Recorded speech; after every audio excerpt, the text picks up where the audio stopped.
I'm scanning FEMA's earthquake preparedness checklist, trying to figure out what I have in the house that I can quickly put together for a to-go bag. And my mother, she's on her tiptoes, reading over my shoulder. Pupchen, how much chocolate does it say we need?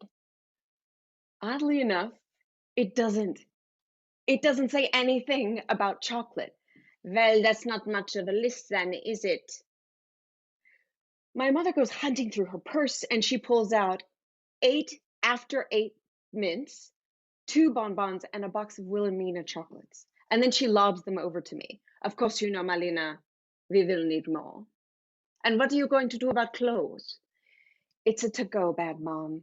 All right? It's just meant to hold us for a couple of days in case of emergency. You know, until help arrives. Well, I mean, whatever happens, you're going to need at least one evening gown. And then she disappears into my closet. Do you know, it's taken me months to convince my aging German mother to make the trip from my hometown in Memphis all the way to Los Angeles. And every time I invite her, she always throws California's latest natural disaster in my face. It's like it's some excuse to stay away. Oh, but Marlene, aren't you having a drought? I mean, wasn't there a mudslide on the PCH? I heard Malibu is on fire again. And I finally get her here. And the day after she arrives, we have a 6.4 earthquake less than 100 miles away, which she has to experience by herself because I, her daughter, am at yoga.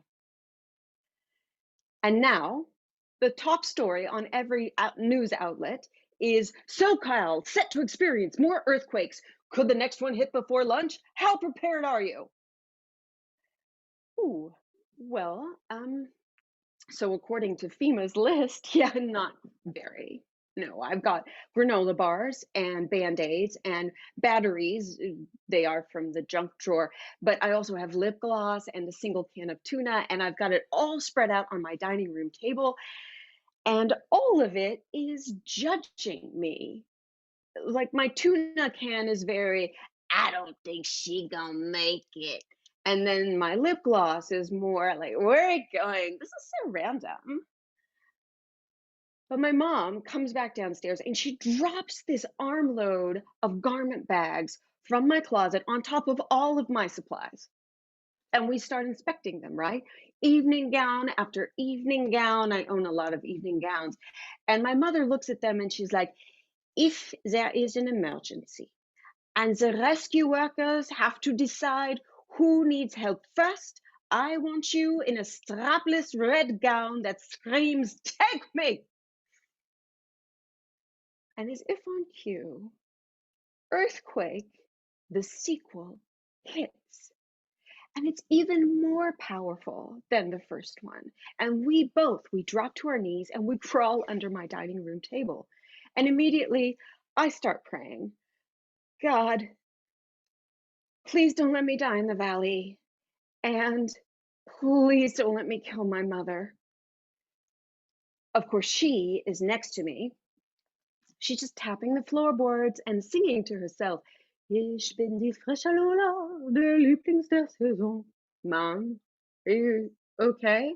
Ach, Pupchen, I'm sorry. I sing in translation for you. The boys all love my music, I can't keep them away. And all of a sudden, we're under a table and it's Weimar, LA. She pats my hand very gently and says, Marlene, don't worry so much. I'm fine. This all just reminds me of the war. Yeah, the war. It's like, it's always the war. You know, my mother was born in the middle of World War II, in the middle of Berlin, and it has affected her entire life, just like it still affects so many kids whose life is only war.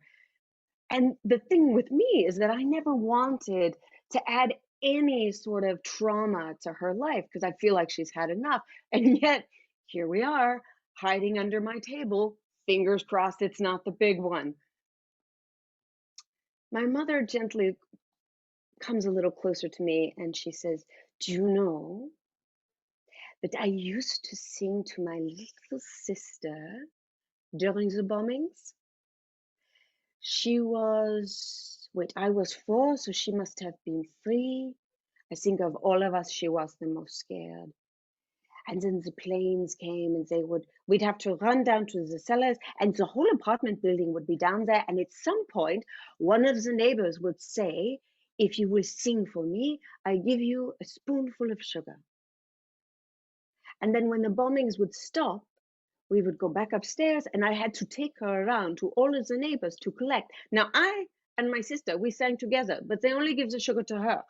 And then she would stand in the doorways and she would tip back her head like it was the most dainty little bird, and they would pour the sugar right onto her tongue. And do you know, she never shared the hateful bitch. And then the earth goes quiet underneath us. And we both, my mother and I, we crawl from under the table and we pick up all of my scattered evening gowns that have shimmied their way onto the floor. And she picks one up and she holds it up against my chest and she says, Marlene, whatever you decide, you must pack something beautiful for the woman who's going to use this bag, because that woman might be walking away from everything she knows, and that woman might not be coming back. And even if she does, she won't be the same.